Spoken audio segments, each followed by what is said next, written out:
you're going to be a dick about this, I'm leaving. Right. Speaking of dicks,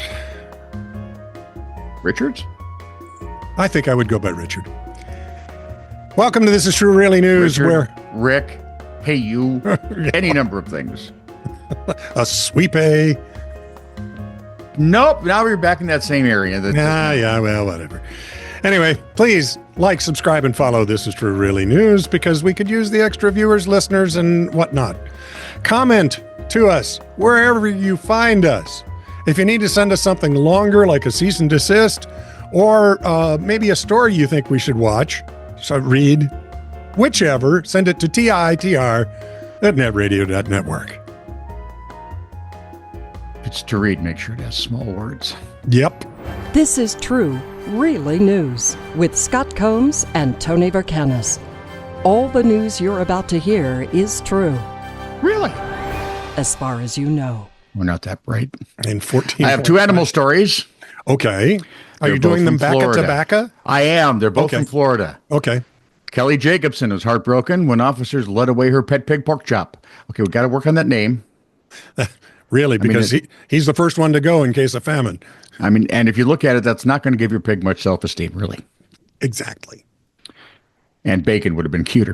WPTV reported that animal care and control officers actually had to more or less drag the pig away because it was up at 400 pounds and can't really walk anymore.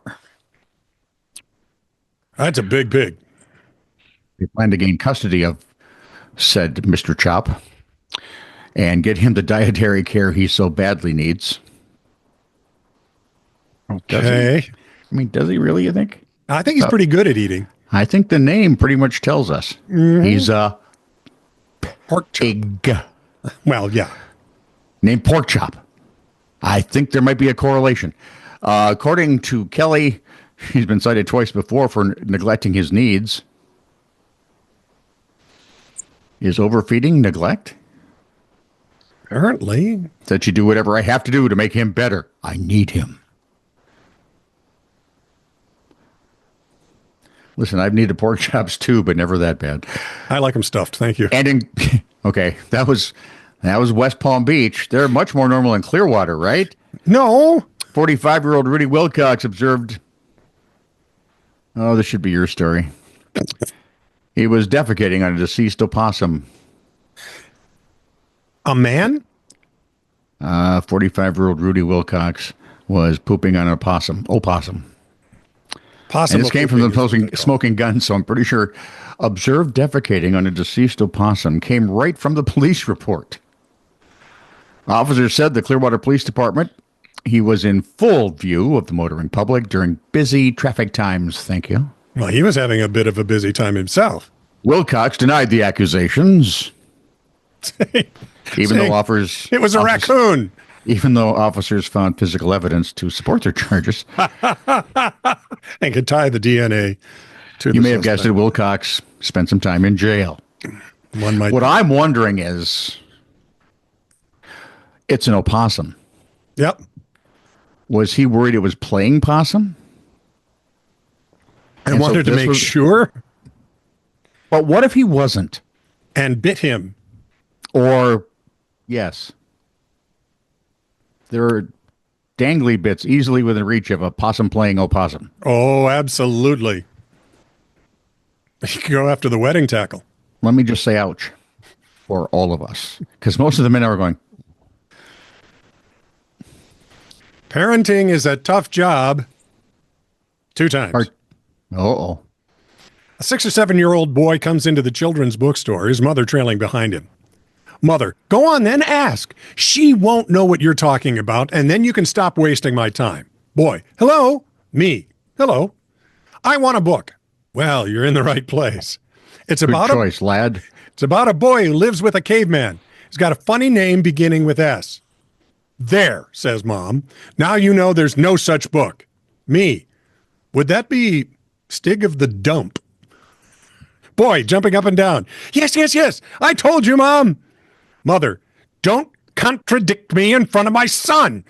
Starts walking her son out of the shop and still talking to me. You read too many books. Work at a bookstore, man. Walking through the Capitol building with Work at a children's bookstore, man. with my then 4-year-old son when a man on crutches with one amputated leg got into the same elevator with us. My son said in a stage whisper, and aren't they so good at this? Mom, what happened to his leg? The man heard him and kindly said he lost his leg a year ago. My 4-year-old didn't miss a beat, said, did you check between the couch cushions? My mom says she's always losing shit down there. I was appalled. The man, on the other hand, was laughing so hard he was crying. That would have been me. Check between the couch cushions. Let's take you back to Christmas a couple of years ago in Tennessee.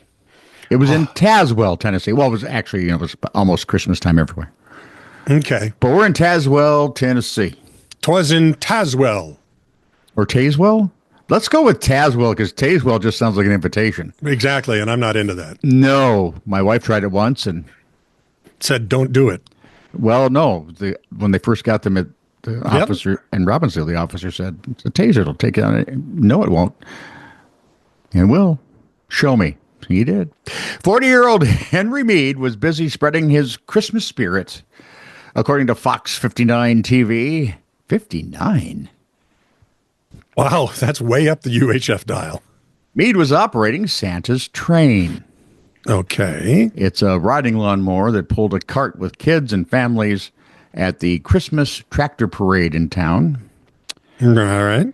But visitors thought Mead was acting rather erratic and reported him to police. Is it because he kept wishing everyone a happy Bastille Day? No, that would have been probably more normal. He did fail a sobriety test after the officers arrived. Officers found a syringe, meth, and other narcotics in his possession. He was taken away, charged with possession and driving under the influence. At all of 1.5 miles an hour. You know, when you're stupid, it just karma. And there's no chameleons involved. No, none, which I still to this day don't understand. But it was Boy George, and I don't understand him. Police stories. Number one. From Atlanta, KABC. In fact, I think Yep. These are both from KABC. A would-be robber found out crime is not as easy as he thought. Video released by Atlanta police shows the man, his hand in a bag, enter a nail salon and start shouting, "Everybody get down, give me all your money." Customers, for their part, look unimpressed. They stare at him and barely move or even change expressions. One customer just stands up, raises her hands, and when he confronts her directly, backs out the door. Eventually, the robber realizes he's not getting anywhere with this crowd. Stunned that trying to rob people Damn them. armed only with sheer bravado does not work, takes a moment to look around, and turns and walks out the door. He did swipe a cell phone from the woman who stood up, but it was later recovered. Reminds me of that Woody Allen movie. It's great. Give me all your money. I have a gub. No, that's an N that says gun. No, it doesn't. It clearly says gub. It's a B. Yeah. From Post Falls, Idaho, KABC. A northern Idaho man. Read the room, dude. Just read the room. Called police 12 times regarding his. It'd be like going into a cop bar without a gun to rob it. Or the guy who. At closing time. Took that baseball bat round several police cars into the gun store to rob them. That was it. Northern Idaho man called police 12 times regarding his $30 bar tab following a night of drinking. Officers gave Philip Poisoner a courtesy ride home after he was kicked out of Club Tequila just after 1 a.m., according to the Post Falls police captain. According to the officers, he'd been intoxicated, so they gave him a ride home. Shortly after he got the ride home, we started receiving 911 calls from him. Poisoner initially called 911 to request officers return to his home to discuss his bar tab. He was allegedly worried about being overcharged for the 10 beers he ordered. At $30, How So 58. $3 a beer. That's a bargain. I'm gonna say. I just paid $8 for a Guinness. Minutes Oh, minutes later, he called 911 again, this time asking, "Where are you?" We were responding to a prowler call, and while we're on the prowler call, he's calling 911 and making sure he's not overcharged. Poisoner called 911 twice and hung up. Then he called 911 and made emergency responders listen to the radio at least 3 times, police said. He also told the dispatcher that she's just like his ex-wife. Poisoner may face a fine of up to $1,000 a year in jail or both for misusing 911. And he wonders why he's single. oh, I don't think so. Well, I think he does. I don't think when anybody else does. Be sure when he's sober, he must have a clue. Trust me, I know the people who are exactly like this. Yeah. Wow. And I got an earful from a guy when Dad raised bartending way back when. Yeah. And one guy always drank Grain Belt Premium. Okay. And it had gone up from $1 to $1.40 a bottle. No.